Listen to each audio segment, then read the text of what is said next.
come on, man. It's so badly run. It's every circuit is better than the Las Vegas one. How is that possible? It's the Poker News Podcast.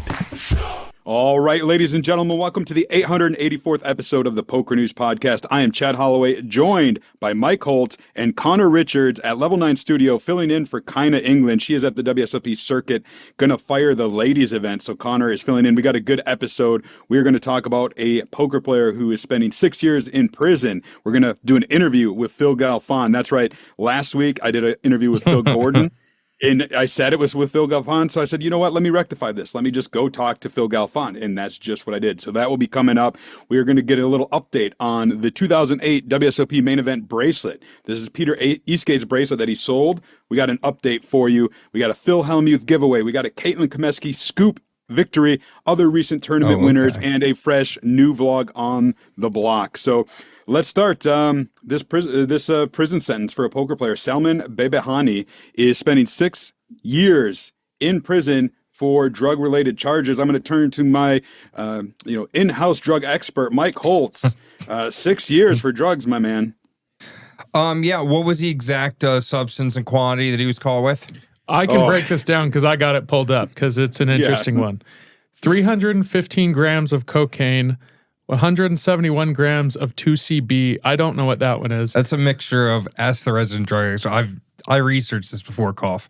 I'm fairly sure that's the pink cocaine substance, the MDMA mixed with cocaine mixed with who knows what. Okay, so some MDMA. There's also 705 grams of hashish, 80 grams of crystal meth, and then similar amounts of marijuana, speed, ecstasy, hallucinogenic mushrooms, poppers, and LSD. So really just all of it. And he got how many years? 6 years. Where was he caught at? So this was in the Balearic Islands on the archipelago of Spain. So he was flying from Vegas. This was back in 2001 on July 16th. 2021. 2021, yeah, and I'm sorry about that. And so he was flying to the Ibiza airport in a private jet. There were 30 people on board, and that's when authorities caught him and found all these drugs. And it's been an ongoing court battle since then, but recently got handed down a 6 years in prison for drug smuggling. So he's doing it in Spain, right?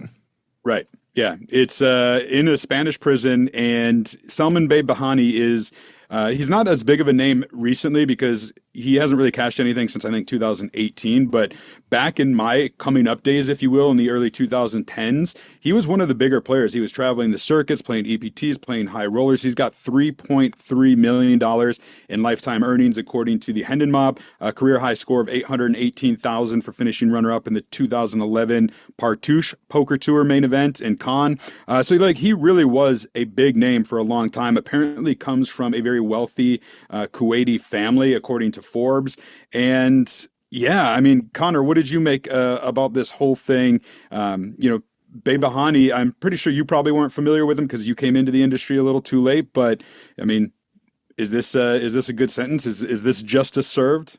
This is a player that I'm not familiar with. It's interesting. I was looking back on his arrest, and it looked like it was maybe summer 2021, like July or something. I started in the poker industry just a couple months later, maybe August or September.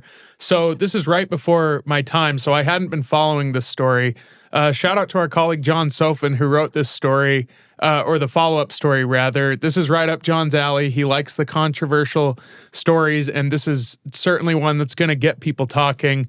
You know, as far as whether this is a just sentence or not, I'm not going to weigh in on that, but I will just say these are pretty serious charges. I mean, this is basically international drug smuggling, and sure, he comes from a wealthy family, and all that, but just, certainly a very serious crime. And it did take a while. It was in 2021 when this started. I think the trial started up in February this year. So actually, once things got going, it did proceed pretty rapidly, but definitely serious charges. Like you mentioned, Chad, he's not really active on the poker circuit these days, but, a pretty serious story that'll definitely draw in a lot of interested poker players. Now, here's what I'll say, right? I don't know too much about Spanish drug laws, but if that happened in America and you got 6 years, you snitched on someone or something. But it does seem pretty light. Here's the thing, though.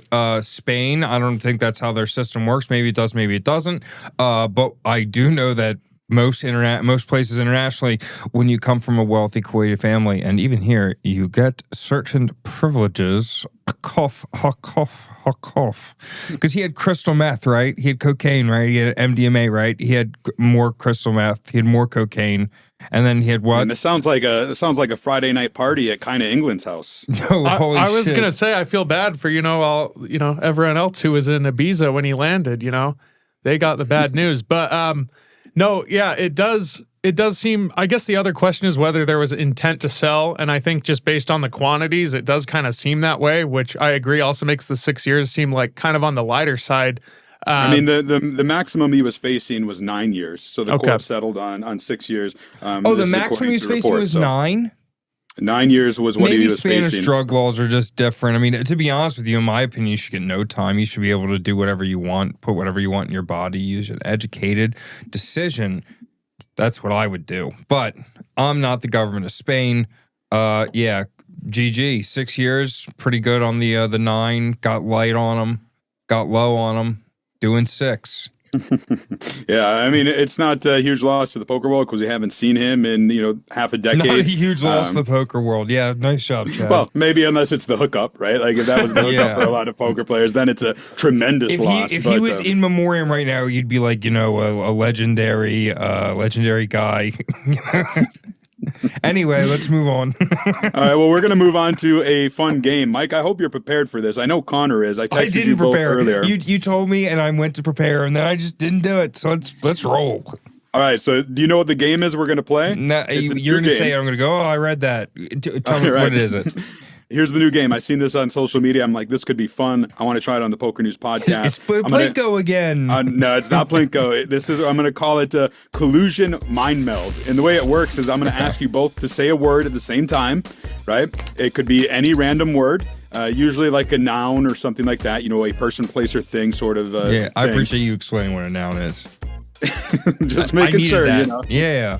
Person, place, or thing. I'm getting core memory flashbacks.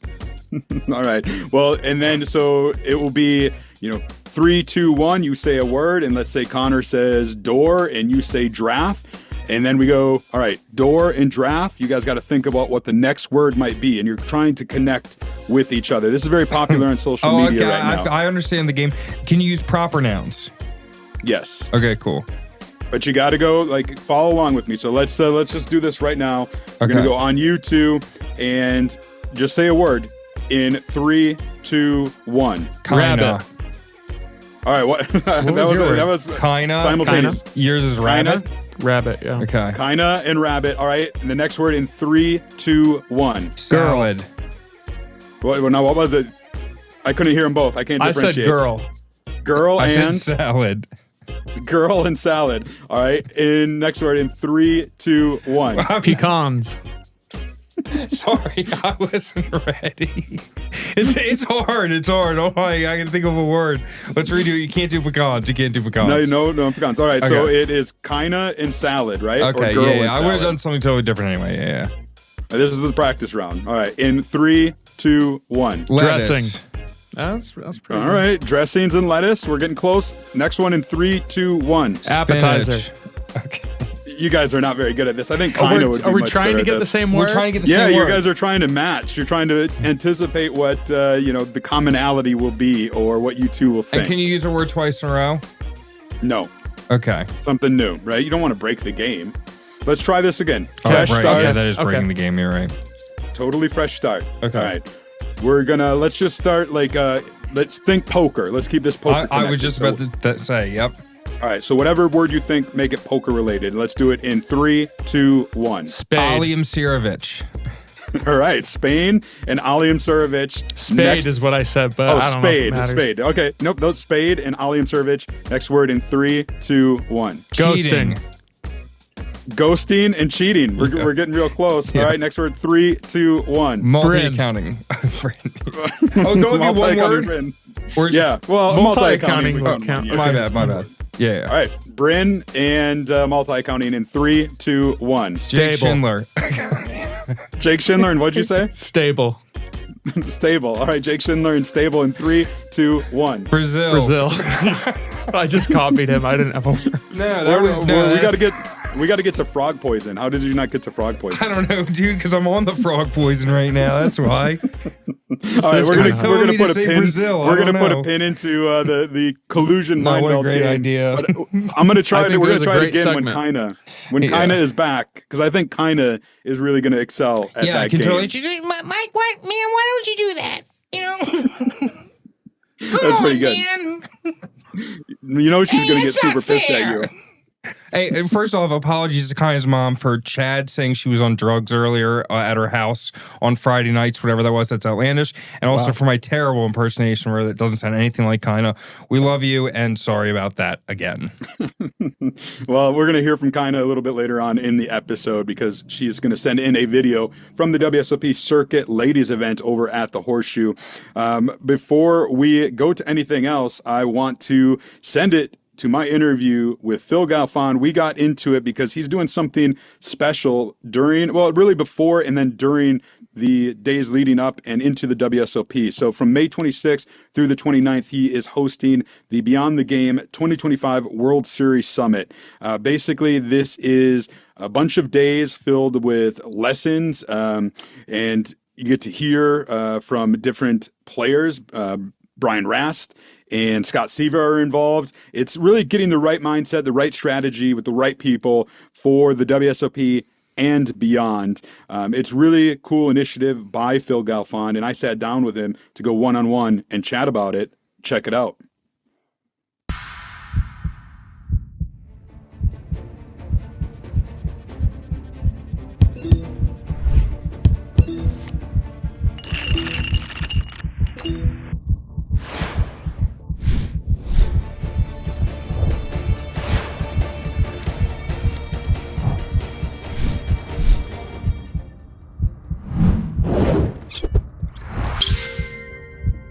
All right, ladies and gentlemen, I am with my guest this week, Phil Galfond. I got it right this time because, Phil, I don't know if you know this. Last week, I did an interview with Phil Gordon, who hasn't been in the poker industry for 12 years, and I kept saying Phil Galfond, and it was embarrassing. I had some listeners disappointed that it wasn't you, but now I'm making it up to them because here you are. There you go. Yeah, well, that's kind of a cool moment for me, just because I can think back to a time early in my career when nobody knew my name and I knew who Phil Gordon was and all the other Phils. So sorry to Phil Gordon that happened, but that's a cool story. Thank you. Yeah. Well, I'm excited to talk to you this week about the Beyond the Game 2025 World Series Summit. This is something you reached out to me about last week. I didn't know about it. And then it was like, oh, okay, what's this? Because this is really cool, very interesting. Why don't you tell the viewers and listeners what exactly the 2025 World Series Summit is? Yeah, thank you. So end of May, right before World Series Poker starts, or a little bit inching kind of into it, creeping into it, 26th to 28th, and then there's kind of bonus day on the 29th. It's an in-person event. We're going to be at Virgin Hotel and Casino. And this is really, I struggle sometimes to explain it well, which my team doesn't like, because like, you need to explain what this is. But it's going to be an event to prepare people for the World Series of Poker and beyond, from not from a here are the charts you study and this is what you open in the cutoff perspective, but a mindset, performance, and really let me give you an example, because it's kind of hard to because I struggle to explain. So the beauty of Beyond the Game, not only this event, but I have another program, coaching program, Beyond the Game, is that, and also the challenge in kind of explaining it and marketing it, is that we all have different things holding us back. And whatever those things are, yes, there are a lot of common things that poker players have, people have, but especially poker players will have certain kinds of struggles that, we'll talk about this topic and it'll resonate with most of the people who are there, not all. But also it's designed in a way that kind of can get into whatever it is that is holding you back. And so I'll to give an example of something that I've noticed in myself as I've been working on the kind of these aspects of myself. And I've been doing this for a while, starting, I worked with Tommy Angelo forever ago and Elliot Rowe since I don't know, it's been 6, 7 years. I can't, maybe more. And then other coaches as well. So it was a realization to me that happened last month when I was playing. I was playing against Phil Hellmuth heads up, and these two heads up freeze outs, 100 big blind freeze outs to promote Bet Rivers poker, and we were playing on the platform. It was fun, and I lost the first match and I lost the second match. This was $10,000. It was 5,000 each. It's not, I've had much worse losses in my poker career. That's not the issue. But if I think back to a time, even 5, 6 years ago, there was a time that I would be really upset about that. And people don't see me tilt or rage. That's not the kind of upset I mean. But I very much had a chip on my shoulder, and I just cared a lot what people thought about me. And I really wanted people to think that I was a good player. And even though I know that very serious poker players would view, 2 heads up, 100 big blind freeze outs and say, it's kind of noise. Most people who are watching would take some meaning from it.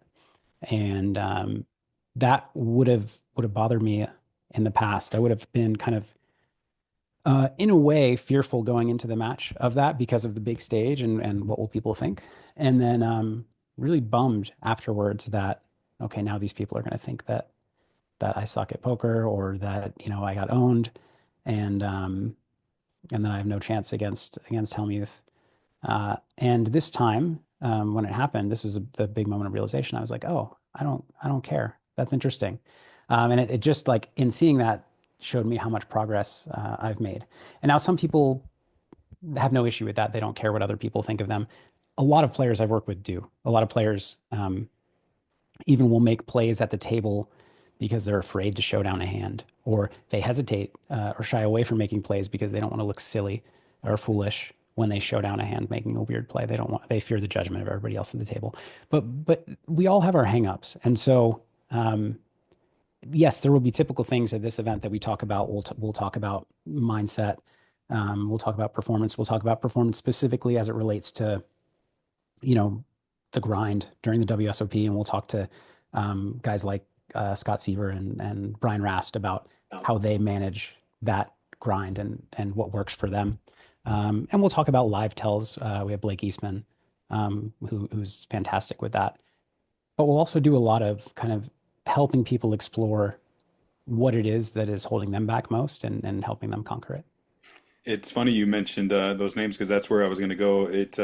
One of the taglines is the right mindset, the right strategy, the right people, and you touched really upon the first two really well. And then I wanted to get into those right people because those are some big names, right? Brian Rast recently inducted into the Poker Hall of Fame. Yeah. A lot of people saying Scott Seaver might be the one this year as he becomes eligible. And he just is coming off, his WSOP Player of the Year, 3 bracelets in the summer, quite unbelievable. How did you get, the quality of these guys to sign in to this 2025 summit? Are they friends of yours? They wanted to get on board? What's the story there? They're friends of mine, and I paid them for their time. I think maybe I think I could have gotten people to do it for free, but I know that I've as a poker player, and like a poker player who thinks of my own hourly rate, like I value my time. And also I know poker players don't love commitments oftentimes because maybe there's a game that's going to happen. And so even though, I'm not paying them an amount that is life-changing for them at all, but my thought was that they would appreciate being appreciated. And there are many more to come, by the way. Yeah, I was going to say that maybe I can rephrase the question better, is what appealed to you about them, of saying, hey, I'm going to put together these speakers. Let me go after these guys. Yeah. So so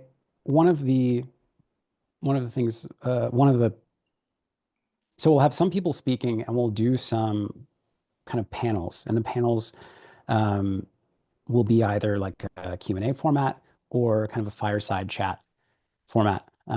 And for those 2 guys specifically, I want, as part of a small panel, to just talk about navigating the World Series of Poker, and kind of really my hope for them, and to surround them. I'll surround them with a couple more similar caliber it's hard to find a lot of similar caliber WSOP players, but really strong WSOP contenders as well, and really just get up there with them and kind of nerd out on everything that goes into it for them. I would say for us, but I don't grind the WSOP.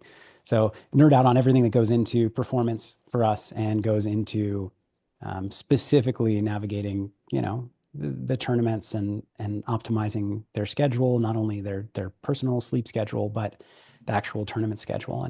And kind of, I'm going to approach it. I'm going to be up there in a state of curiosity, just trying to learn from them. And therefore, in doing so, hopefully everybody else will be able to learn from them as well.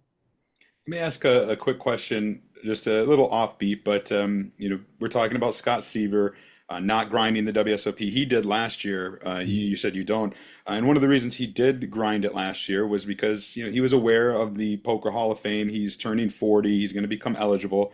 And I know that you happened to turn 40 back in January and are now eligible. Is the Poker Hall of Fame something you thought about? Is it on your mind? I mean, there's people like myself who believe that you rightly probably deserve to be in there. But what are your thoughts on it?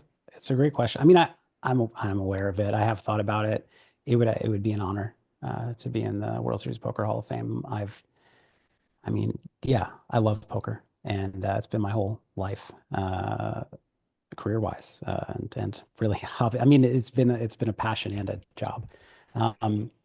I actually had that thought starting, and actually last year, and my thought was, okay, this is if I'm gonna like make a run at this, I should really, because I could do it this year and then, but my thought was like if I just wait till the last year and then grind for the first time, it's going to be obvious that that's what I'm doing. So I was thinking about it last year.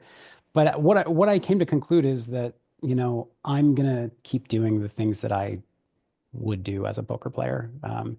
And I'm interested in playing cash games. So these days, I'm interested in heads up.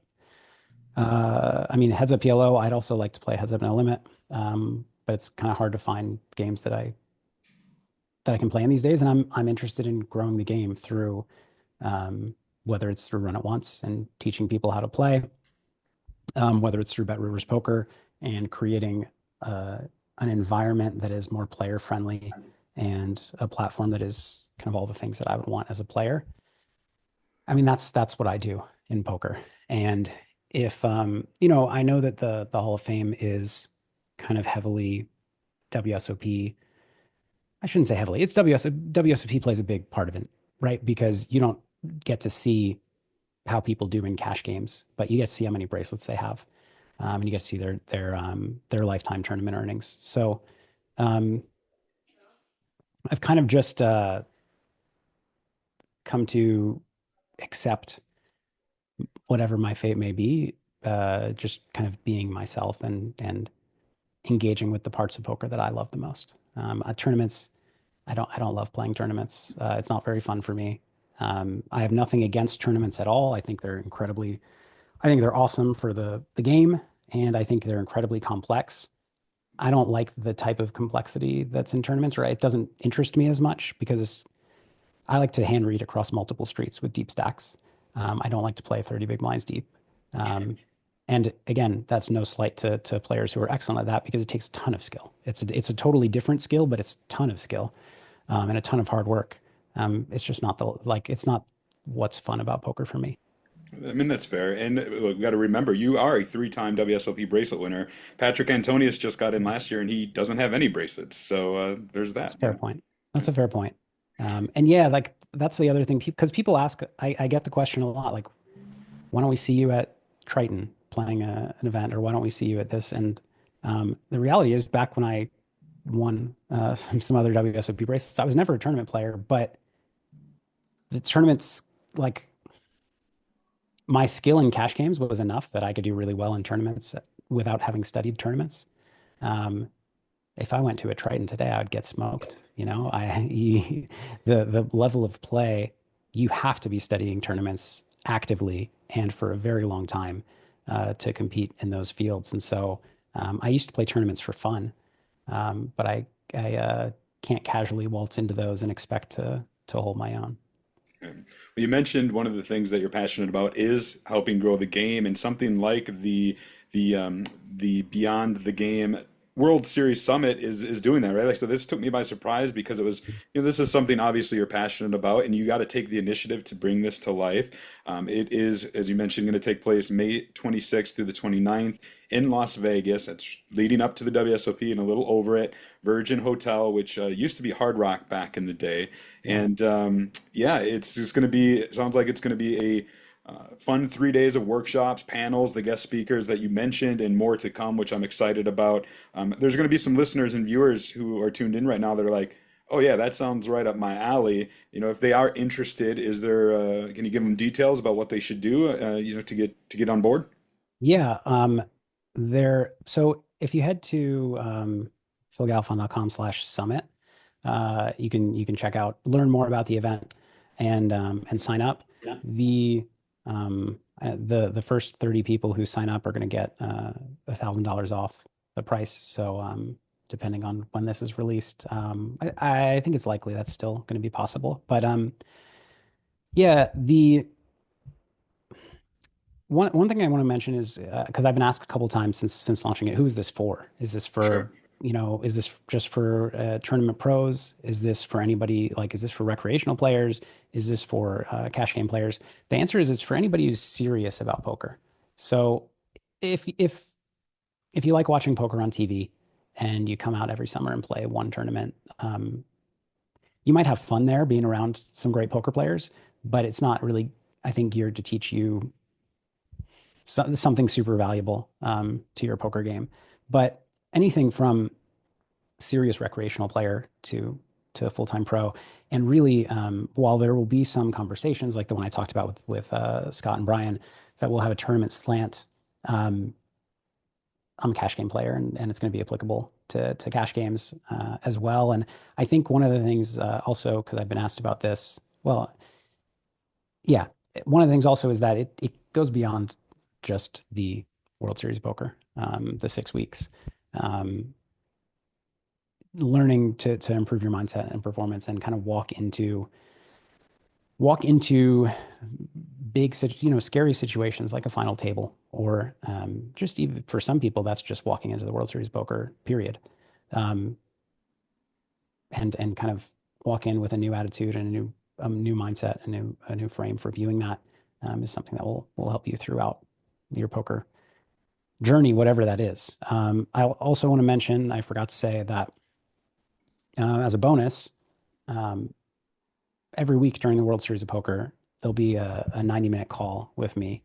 That's exactly what I was going to bring up, because I think that is, a very valuable thing, right? This isn't just show up for a few days and then never hear from you again. They actually every week during the WSOP get some time with you, which I think, if somebody's going to grind the WSOP or grind Vegas during the summer, whether it's cash games, whether it's tournament, man, I can't think of a better person than you to, have your back and check in on it. That sounds amazing. Yeah, I appreciate it. Thank you. And yeah, I'm also looking forward. This doesn't come in the, it doesn't officially come with it, because who knows what my schedule will be, but I'd love to be on some people's final table rails as they get there. Yeah, that would be awesome. I'd love to report it, for Poker News. Yeah, One of these guys who take this, they go to the summit and then turn it into a bracelet. That would be absolutely amazing. I'm going to link to it in the show notes to anybody listening, watching. Make it very easy. We're also going to have an article up on PokerNews.com.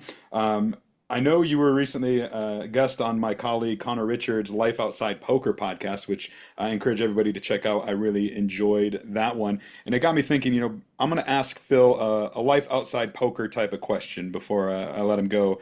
And so my question to you is, and you didn't prepare for this, so do you watch TV? Do you watch movies? And if so, what's on, what's been good for Phil Galfond in that regard? Yeah, I was having this conversation with somebody this morning. TV used to be my favorite hobby, and in the past 6-7 years, I basically don't watch anymore. I think it was mostly, I thought it was just becoming a father, because like I would watch TV at the end of the day, and now instead of that, I have a son that I'm hanging out with, that I'm trying not to ignore. But it's also just work. I have more of a normal schedule now than a poker player schedule. And between all that, like, yeah, these days, nothing. All right, let me harken back then. But I'm sad about it. right, let's take it back to Phil Galfond when he was in Wisconsin, which is where I'm at this very moment. But before you were married, before the kids, like, what's your old school favorite TV show or movie that you remember really loving? Oh man, the problem is I'm gonna get years wrong, so that was that was a long time ago. I mean, some more recent than that. I mean, like many people, I loved Game of Thrones. Oh, there we go. Yeah. I really love Sherlock, which is more miniseries. Right. Luther. Yeah. I like a lot of kind of like mystery thriller stuff. So those jump out. I have a funny thing where I get kind of anxious when asked a question about like what's your favorite something, because I don't have a go-to answer and I'm afraid I'm going to get it wrong or like be judged or something. But those are the ones that came to mind. Yeah, no, I'm a fan too. I was big into Game of Thrones for sure, and I know I put you on the spot there. That was one. I mean, if that's not the hardest question. You didn't. I can handle it. That's fair. This episode is going to be coming out later this week, so I do imagine there will be some early registration where you said you can save $1,000 off, limited to the first 30 people. Again, it's the 2025 World Series Summit with Phil Galfond and guests that include Brian Rast, Scott Seaver, Elliott Rowe, who is the premier mindset coach, Blake Eastman, and more to come. This is cool. Like, this is like I said, something very unexpected. And so when you told me about it, I'm like, come on the show and talk about it, because I really think that poker fans, poker players are going to love this. Yeah, I as much as I've had a hard time explaining what it is, I do know it's going to be great. I'm really confident in that, and it's based on a lot of the things that have been great experiences for me and changed my poker life and my life outside of poker. So I'm really excited about it too. It's going to be a lot of fun, and I'm looking forward to connecting with a lot of people. Speaking of the WSOP, this was before your time, Connor. And Mike, I don't even know. Mike, what were you doing in 2008? 2008, I was just stopping playing World of Warcraft and doing nothing, selling drugs somewhere around that time. Started selling weed. Just being a low life bum, exploring the consciousness space of, just floating, just. It's good thing you got off that path, or you could have been Salman Behbehani, getting arrested in Ibiza. And you think I haven't gotten arrested in Ibiza? Calm down. If you've gotten arrested, it's been in a pizzeria, not Ibiza. Ooh, well said. That does rhyme, and that's true. I've never been arrested in a pizzeria, but I have been arrested multiple times. Unfortunately, what can you do? Sometimes I've been arrested once. Connor, you're too young. Have you been arrested? No, I haven't. Did you disclose it to Poker News? No, I haven't been arrested. I had my house raided. They raided my house for 14 grams of weed. It's the craziest thing ever. They acted like I was a kingpin. It's a half ounce. You can buy it.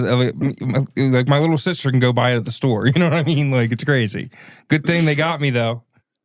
Grown men. No. It's fine. It's normal. America. Well, I mentioned the 2008 World Series because that's the year that Peter Eastgate won the WSOP main event. And some people might recall that I can't even remember the exact year, in the 2000s sometime, he put it up for auction, all the money going to charity. And it ended up selling for $150,000 to, I believe he was an Irish businessman. He was definitely a European businessman, Willie Holloway.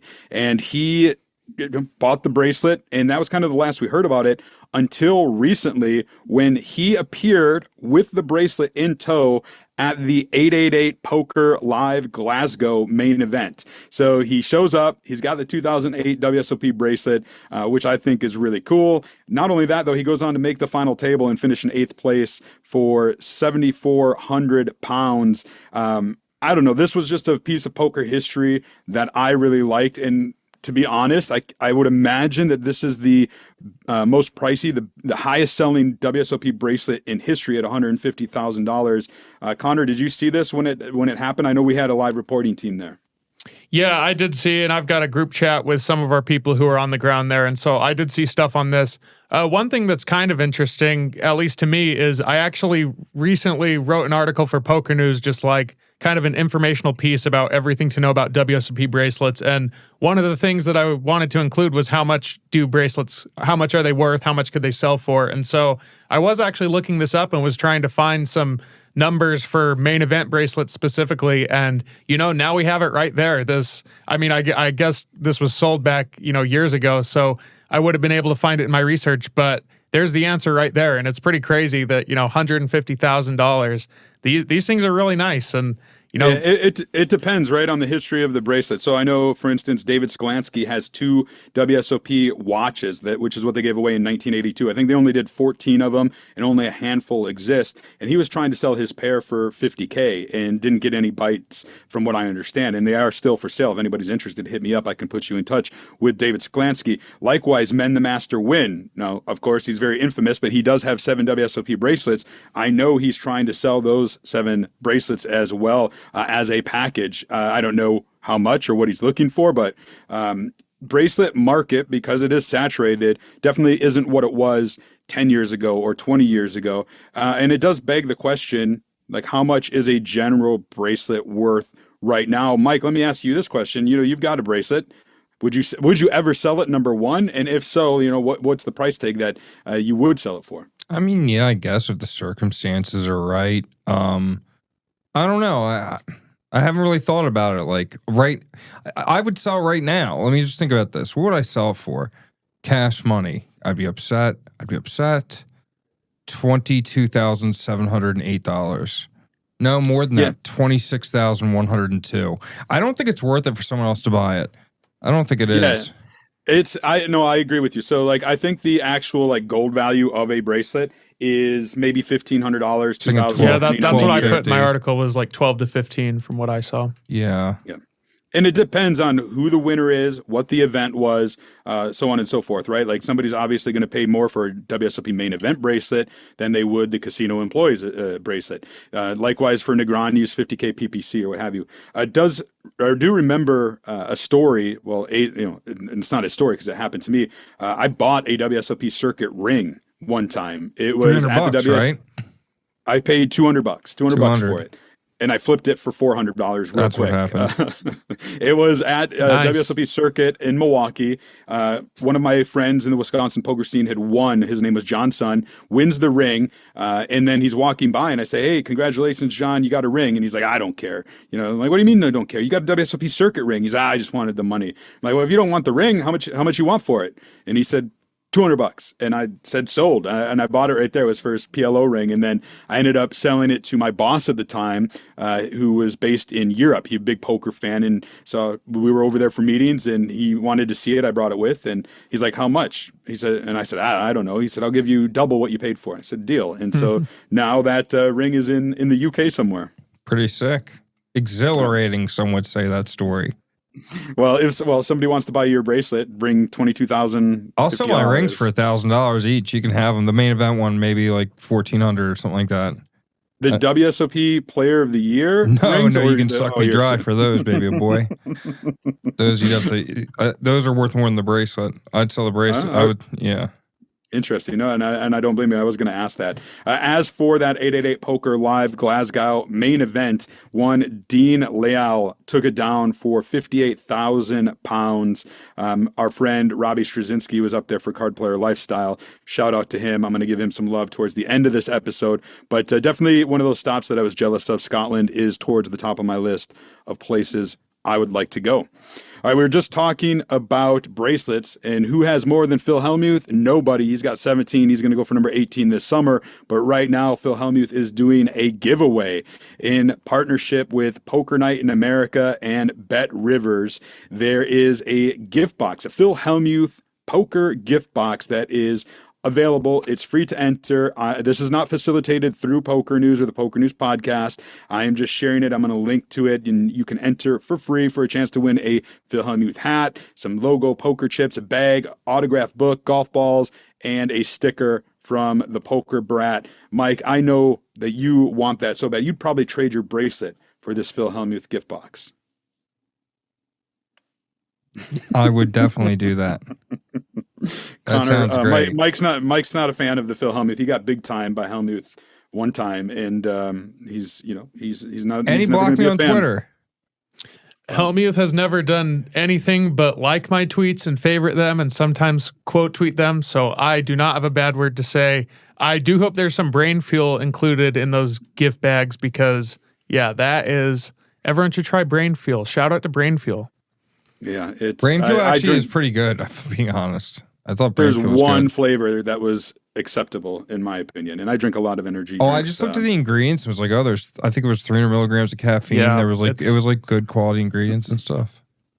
Well, we're talking about tweets and Twitter, and the queen of Twitter in a lot of regards in the poker world is Caitlin Comeskey. She actually just released a new video, but that's not the only reason she's in the news. She shipped a scoop event. The PokerStars North America scoop is happening right now. It's still early on, but she won one. And Connor, I know you wrote the recap for this one. What was it all about?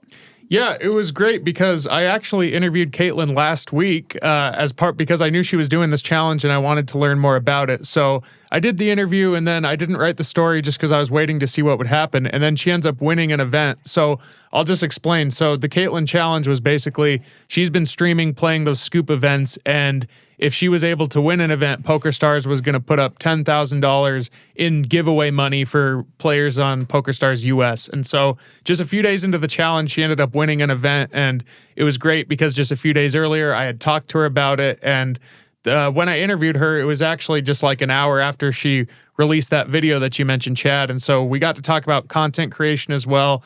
And it was really cool talking to her. One thing that she said that stuck out is that she comes from a theater acting background. And so she said that when she streams, she takes it seriously. She treats it like a Broadway performance. She meditates ahead of time. And, she said that she thought, even if that sounds kind of silly to some people, it just shows what her mindset is. And I think it really shows with her content. And also, her poker game is good. She was able to take down this event all while streaming and entertaining her fans. So yeah, that was great. And it was fun to talk to Caitlin for sure. What event was it? It was like a $20 mystery bounty type event. Oh, sick. Yeah. Yeah, we actually got a clip. She was streaming it, as Connor mentioned, and we got a clip of the final hand. Check it out. Moment. No, it was not the all-in moment. Okay, he's down to 6. We're going to have to put them all in. All right. We're getting there, y'all. We're getting there. All right. This could be it. Ah! We won the Gala Challenge! $10,000 is going to... All right, a big congratulations to Caitlin Comeskey on that scoop victory. If you are playing on PokerStars North America, she actually has a code right now they can use. Deposit match up to $500. One entry into a drawing for one of 10 $300 scoop main event seats. One entry into a share of $10,000 cash. Use the code STARS Caitlin. That is CAITLIN STARS Caitlin for your chance to win. I also want to give a quick shout out to Norm Nusbaum. He was the winner of our Las Vegas book giveaway, if you recall, several episodes ago. Joris Decker, the creator of that book, sent him one. He actually received it and sent in some pictures of him with the book at his house. He was very excited. So congratulations, Norm, and thank you for listening and supporting the Poker News Podcast. All right, it is time for a segment, Recent Tournament Winners, brought to you by WPT Global. And it's going to start with a WPT champion in Shawn Daniels taking down the Rolling Thunder main event. I think this was about a week ago, $3,500 main event, 404 runners, and Shawn Daniels taking it down to $257,000, denying Eric Afriat a record-tying fourth title. Afriat finished in third place, $122K. I believe Shawn Daniels is primarily known as an online player, if I recall correctly. Mike, are you familiar with Shawn Daniels at all? I'd have to see his face. Yeah, I feel like back when COVID was happening, there was all these online bracelet events. I'm pretty sure I reported on him, but regardless, he got it done in the live realm. His name is now etched on the WPT Champions Cup. And then there is the WPT coming up at the Seminole Hard Rock in early April. But leading up to it, there are a bunch of side events. This is the Seminole Poker Showdown. And it was interesting because I've been keeping an eye on this for Poker News. And just the other day, Yuval Bronshtein took down his 12th SHRP, Seminole Hard Rock Poker major title. It put him one behind the all-time leader in Raminder Singh. Connor, Raminder is a guy that you sat down with for your show, Life Outside Poker, I think it was last year sometime. That was actually a really fun one because I was down there at the Seminole Hard Rock Poker Showdown, and I told him I wanted to do an interview. And I think the original plan was to just do it there on the property, but then he said, hey, I've got some work stuff going on earlier in the afternoon. Why don't you come down to my house that was, 20 minutes up the road there in nice, sunny southern Florida? And so we actually shot it there in his house, which was kind of a fun location. I did the same thing with Phil Galfond later, but yeah, he was an excellent guest to talk to. And really is just a big poker crusher. And one thing that stuck out to me that he said is that he's never looked at a solver or studied or probably even read a poker book. He's a very intuitive player, and it's very interesting. And yeah, I think you mentioned, Chad, that he just won another title. He's actually up to third on the all-time poker wins list. He passed Phil Hellmuth a couple of months ago, and now if he gets one or two more wins, he'll pass the late Miami John. So just a complete crusher, and yeah, one of the most, as far as first places goes, one of the most winning poker players in history. Well, real quick, let me follow up, and then we'll get into a little bit of a discussion. So Yuval Bronshtein wins he gets number 12. It breaks a three-way tie that he had with Michael Newman and David Schmuel, who had 11 apiece. And so as this was happening, event number 1 was still playing, and Michael Newman was in that tournament. And he was short stacked, but I'm like, wouldn't it be ironic if Michael Newman just won one of these titles and he went up there, tied UV right away? And that's what he did. He shipped event number 1 for $103,000, topped a field of 4,265 runners. Wow. So Michael Newman, now tied for second. But hold on, it gets better because the same night, there is a $300 quad stack black chip bounty, no in the Hold'em tournament, 228 runners, and the aforementioned Raminder Singh takes it down to go to number 14. So he gets back that little bit of a lead. However, it happened in a 7-way deal. And so that is kind of the conversation, Mike. We texted a little bit about it off the air in terms of like, I know Raminder Singh has struck a lot of deals, and there's not necessarily anything wrong with striking poker deals, but does one weigh more heavily than the other, right? Like, if you win it outright, obviously, to me, it carries much more weight than if you get it via a 7-way chop. Yeah, and it's not even close. I think if you chop, maybe heads up is fine, and then they play it out, or 3 ways and they play it out. But anything over that is like, that's not an outright win, especially if you don't play it out, it's definitely not a win for sure. So if they play it out for some other amount of money, maybe that could be considered. I don't know. I think anything outside of probably the regular parameters should not be considered an outright win. And Yuval, I think, has won 10 or 11 of his outright. So in my opinion, he should be the number 1 person there, or whoever has the most outright. If it's not him, I think it is. But yeah, I think I have some interesting thoughts on this. So I worked for the MSPT for several years, and we would often encounter people working deals, working chops, right? The amount of money that was involved, it's a lot of money for recreational players. And so we needed to come up with kind of a compromise or a system. Like, how are we going to address this when it comes to the title, when it comes to Player of the Year points, and who we're promoting as the winner? And ultimately we decided, like, deals are allowed. You can strike deals. You can either do something where, you split up the prize pool and leave 10% to play for and go from there. Or if you're deciding on some sort of deal that is going to end it outright, we came up with the rule that whoever is the chip leader then, regardless of how much they're getting, like if they hold the chip lead, they win. They are the champion. They get the trophy. You don't get to determine that aspect of it. So it was something they had to take into account, which I personally liked. One thing I am not a fan of is, when a guy works a deal, takes less money, he had less chips, but he takes the trophy. It does lose its luster to me. Connor, what do you think? I think that's fair. And, I'll take both of your words for it. Mike weighing in definitely has more he has more credibility on this topic than me. The only thing that I will add is that there are a lot of players. Some players don't care about the title. You hear this all the time. There are players who say, they just want the most dollar EV or whatever it is. And then there are other players who, for example, are chasing leaderboards and stuff who do care about the title. So, I mean, I can totally understand why people would make a deal. But of course, winning it outright is, the purest way to take down a tournament. And there will always be dispute if there are chops or things like that. I do want to quickly correct something I said. I said that he moved to third on the most tournament wins list. It's actually fourth. And so it's Miami John who's in third. And so, but still just a few more wins and Raminder will move to third on the most tournament wins list on Hendon Mob. So yeah. That's just live tournaments, right? I thought Miami John was first.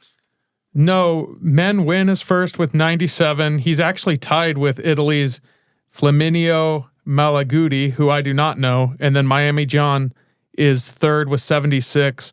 Raminder has 74. I don't know if that's been updated, so he might be at 75 now. Oh, Connor, you really fucked up and really did a disservice to Miami John's memory. Yeah, you garbage. I just wanted to correct the record, Wow, the record's No, been that's corrected. fair. It happens. Yeah, it'll be very interesting. We love Miami John. We did a little episode about his passing, and then we're going to do more this summer when there is a celebration of life during the WSOP for Miami John. Now, we talked about winning a tournament, chopping a tournament, and earlier today there was a story that broke that, again, this isn't the first time we've talked about a 15-way chop on the Poker News podcast, but it happened again, a $300 buy-in tournament at the Best Bet St. Augustine. It was a $30K guaranteed tournament, 340 runners, and they did a 15-way chop. So the guy, Paul Mitchell, busts in 16th place. He gets his $933, and the other 15 say, let's split it up, $4,461 a piece. And they call that the Lily Phillips is what they call that. You chop it more than 10 ways. With a Bonnie Blue, I'm not sure. I can't remember the exact. Don't Google those. we were very critical of when this happened last year. I think it was last year, the year before. No, it was last year in the women's event at the Wynn. Right, there was a 15-way chop, and just how it is perceived. Right, it's everybody's. That's the right. They can do it. In this instance, I kind of get it in terms of that $4,400 mark is below that $5K tax mark, if you will. So that makes some sense to me. Yeah, a little tax evasion. It's literally what it is. It's not. There's no difference. You either get the form and you report, or you don't report it. It's literally tax evasion. I digress. Continue. I want to know who. So the winner in this tournament, in my eyes, was the one player, whoever it was. I don't know whoever it was that declined to get in the winner's photo. 14 of them got in the winner's photo, but one of them was like, you know what? I'm not going to be on record. I'm not getting my face involved in this 15-way chop. And to me, that's a pretty good move.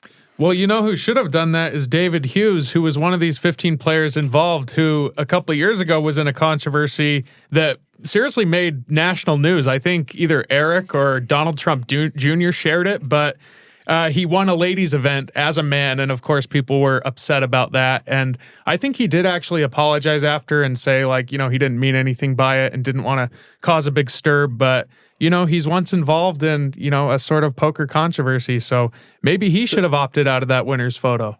I was there when he won that ladies event. I wrote the story. It was at the Seminole Hard Rock, and it was some alt-right wing website. Just classic, straight out, plagiarized the article, the image that I created for it, and tweeted it out. And then, it was Donald Trump Jr. who retweeted that account. So I like to think, one of my kind of articles and pieces and images got retweeted by Donald Trump Jr. Just had to go through a middleman. That's great, man. Yeah, a rare unethical misstep by him, I guess. yeah.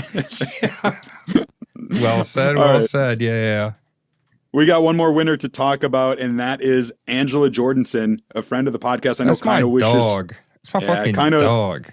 Kind of, no doubt, is wishing that she was here to talk about this one. So Angela Jordison won the MSPT East Chicago last year. I think it was last September. She was back, and she did it again. Grand Falls Casino, which is just outside Sioux Falls, South Dakota. It's technically in Iowa. It's literally like a quarter mile in the borders. I've been there many times for the MSPT. $1,110 main event, 513 entries, and she took it down for $95,000. This was one of those instances where they did work a deal heads up, but then they left some money to play for. So she wins it, her second title. And it's interesting because we talked about the MSPT rebranding last week. And as part of that rebrand, they changed the criteria for their MSPT Hall of Fame. And one of the new criteria is to have won 2 titles. And so she just did that and put herself in a good position to eventually get into the MSPT Hall of Fame. And if she does, she would be the first woman to do it. But Kaina has a good case too. So Kaina could very well be the first one. But very excited for Angela Jordison. And I think I'm going to go to the MSPT this weekend. It is down at Riverside, Iowa. This is not too far from where I'm living in Wisconsin, about a 3-hour drive. And I think it was in 2022. I finished 5th in that tournament for like $50,000. I remember that, yeah. 50 racks for Chatty H. What it does with the businesses, shouty. Honestly one of my favorite tournaments. Obviously the bracelet is number 1, but this one was interesting. Like usually I'd be devastated or upset to finish in 5th place, but this was one tournament where I felt so fortunate because I'm not even exaggerating when I say from 27 players until I busted in 5th, I was below average stack, one of the shortest stacks in the tournament. It was just one of those tournaments where I'd, get lucky, double up, maybe triple up, still be short, but survive. And I just kept laddering up. And so to walk away with 50K, that was an awesome experience. So I'll be down there next week's podcast. You can bet I'll film some content and, hopefully be walking away with some more money. Straight cash, homie. That's what you're talking about? Yeah. Talking about the cheddar, homie? Talking about that sweet cheddar, Wisconsin cheddar. Oh, that's what we're famous for here. Oh, that's straight cheese. Okay. Straight cheese. All right, we are getting to the end of the episode, but before we do, I want to do a fresh new vlogs on the block. We got the new poker vlogs, fresh and new just for you, not made renewed. This was sent in by Miles Barnum, who does the new Wild West of Poker vlog. The first episode is out now, and it is filmed in Missoula, Montana, I think it is, in a kind of, Wild West. It's the Wild West of poker. And his goal with the vlogs that he started is to kind of bring poker to the people, to start at these small places where so many people play, home games in the bars. And then he's going to start traveling around and doing more vlogs. And I said, hey, send in a little clip. Let's give the people a taste. Check it out. Hello, everyone. Everyday Winning Miles here, and I'm so excited to bring to you the first ever vlog episode in Missoula, Montana. I'm at the historic Stockman's Bar and Cafe, and Stockman's Poker Room is right inside. Super excited to introduce to you some of the best poker characters that you will ever meet, and a great launching pad for this vlog. Let's go inside, guys. Everyday Winning. Feeling very good about pocket nines here being ahead, but there are a lot of bad turn cards. See if everybody can get a read on Ringo. Pot's getting bloated. Oh, what are you guys doing? Close to $500 now.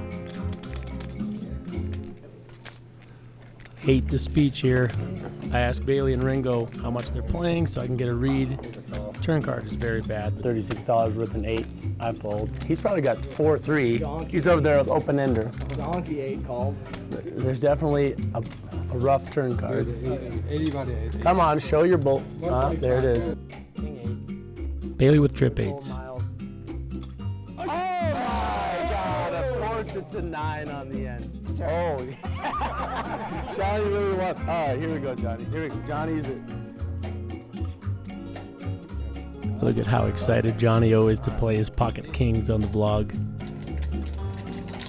What a terrible card. Pained. Jared is pained.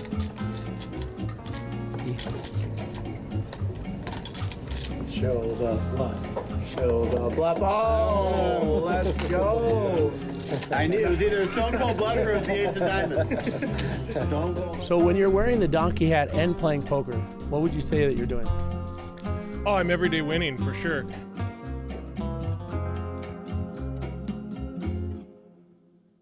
All right, so there you have it. If you want to see the full episode, head on over to YouTube and search Wild West of Poker, Miles Barnum, and check it out. good stuff and looking forward to even more.